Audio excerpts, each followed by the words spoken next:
ठीक है, तो सीधा मुद्दे पर आते हैं। क्या होगा अगर इंडिया और चाइना, दुनिया के दो सबसे बड़े देश, सच में युद्ध में चले जाएं? कौन जीतेगा? सबसे पहले, दोनों देशों के पास बहुत बड़ी मिलिट्री है। पेपर पर चाइना के पास दुनिया की सबसे बड़ी आर्मी है, जिसमें 2 मिलियन से ज्यादा एक्टिव सैनिक हैं। इंडिया भी ज्यादा पीछे नहीं है, उसके पास लगभग 105 मिलियन सैनिक हैं। लेकिन सिर्फ नंबर्स ही सब कुछ नहीं होते। अब टेक की बात करते हैं।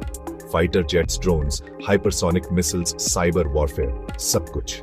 इंडिया की मिलिट्री भी तेजी से मॉडर्न हो रही है, लेकिन उसके कुछ गियर थोड़े पुराने हैं। फिर भी इंडिया के पास होम एडवांटेज है, हिमालयास का मुश्किल टेरेन और ऐसे सैनिक जो वहां ऑपरेट करने के आदी हैं।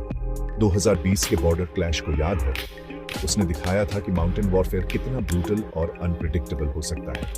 अब एयर पावर को देखते हैं। चाइना के पास ज्यादा फाइटर जेट्स हैं और कुछ नए भी हैं। इंडिया की एयरफोर्स बैटल टेस्टेड है और उसके पास कुछ बहुत स्किल्ड पायलट्स हैं।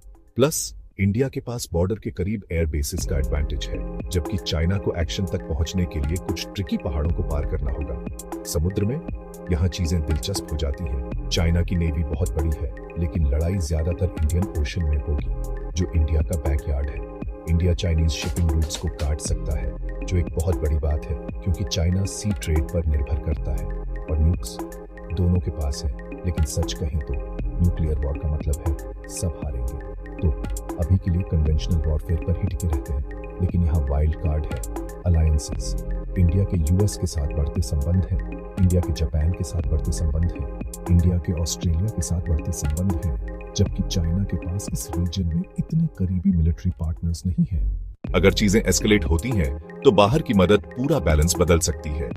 अब ईमानदारी से कहें तो युद्ध सिर्फ इस बात पर नहीं होते कि किसके पास सबसे बड़ी बंदूकें हैं।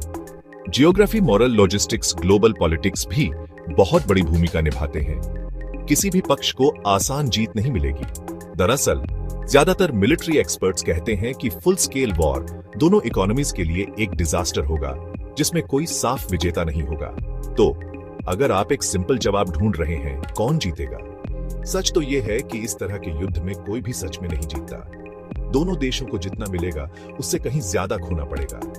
लेकिन यहाँ अपसाइड है, इंडिया और चाइना दोनों ये जानते हैं। इसीलिए सभी टेंशन्स के बावजूद उन्होंने ज्यादातर लड़ने के बजाय बात करना चुना है।